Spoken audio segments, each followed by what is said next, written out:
আওয়াজ নাই, মানুষের মুক্তির কথা নাই, মানুষের দুর্দশার কথা নাই, মানুষের সুখ দুঃখের কথা নাই। সে কাব্য, সে সাহিত্য, তার কি মূল্য আছে আমি জানি না। কবি যদি আইভরি টাওয়ারে বসে থাকেন, গবেষক যদি আইভরি টাওয়ারে বসে থাকেন এবং তার সাহিত্যে, তার কাব্যে যদি মানুষের সুখ দুঃখের কাহিনী না থাকে, মানুষের শোষণ বঞ্চনার কাহিনী না থাকে, মানব কল্যাণের কথা না থাকে, তাহলে তার মূল্য খুব বেশি আছে বলে আমার মনে হয় না।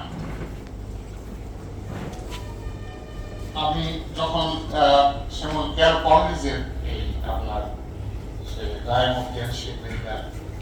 এই কবিতা যখন পড়েছিলাম, আমি যখন কলেজের প্রথম বর্ষের ছাত্র, আমি বিমোহিত হয়েছিলাম। কারণ সেখানে একটি মানব জীবনের একটি অত্যন্ত গূঢ় কাহিনী লিপিবদ্ধ আছে। কবিতার আপনারা জানেন অনেকেই, কবিতার বিষয় ছিল যে এনশিয়েন্ট মেরিনা গুলি করে একটি পাখিকে হত্যা করেছিল। পাখিটির নাম ছিল অ্যালবাট্রস। অ্যালবাট্রস পাখি এই যে গুলি করে হত্যা করা,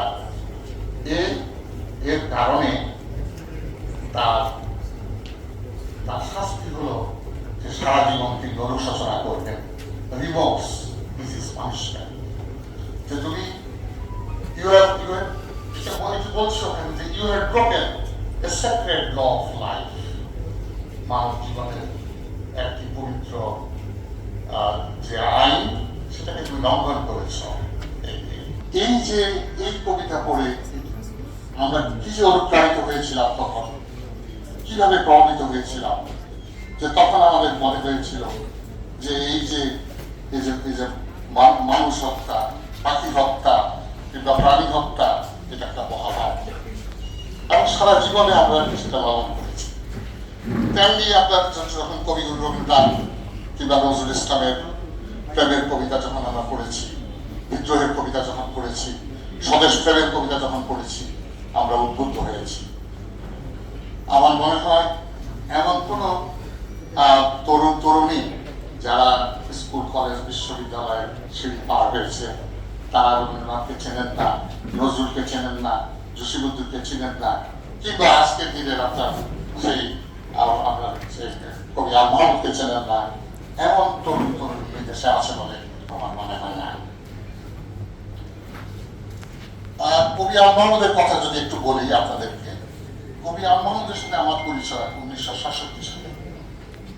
1967 সালে আমি তখন সদ্য ঢাকা বিশ্ববিদ্যালয় থেকে মাস্টার্স ডিগ্রি শেষ করে আমি ব্রাহ্মণবাড়িয়া কলেজে আমার শিক্ষকতা জীবন শুরু করি।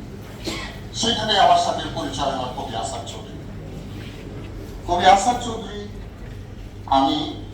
আমরা দুজনেই আল মাহমুদের সাথে তখন আমাদের এই পথ চলা শুরু হয়। ব্রাহ্মণবাড়িয়া কলেজের অদূরেই কবি আল মাহমুদের পৈতৃক বাড়ি ছিল। তিনি চট্টগ্রামে চাকরি করতেন। সপ্তাহে একদিন, 2 দিন তিনি এই ব্রাহ্মণবাড়িয়াতে আসতেন।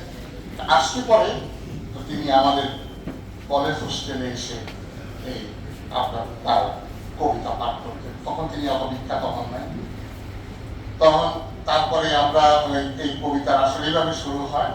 তারপরে চণ্ডীদাস বলে একজন হোমিওপ্যাথি ডাক্তার ছিল ব্রাহ্মণবাড়িয়াতে, তার বাড়িতে, তার অঙ্গনে আমরা এই কবিতা বসা